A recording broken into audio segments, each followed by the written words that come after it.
কবি গৌতম মণ্ডলের পৌষের দেশে।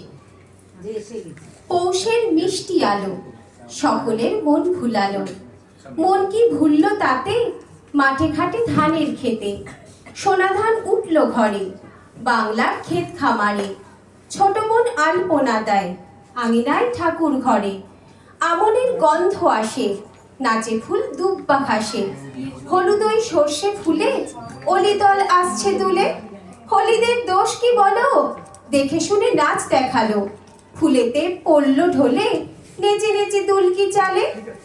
ওলি চললে কোথায়, ওলি চললে কোথায়, পৌষের হিমেল হাওয়ায় আবারও আসিস ফিরে, বাংলার ক্ষেত খামারে আবারও আসিস ফিরে, ফুলের ওই রং বাহারে আবারও আসিস ফিরে, পৌষের নতুন ভোরে।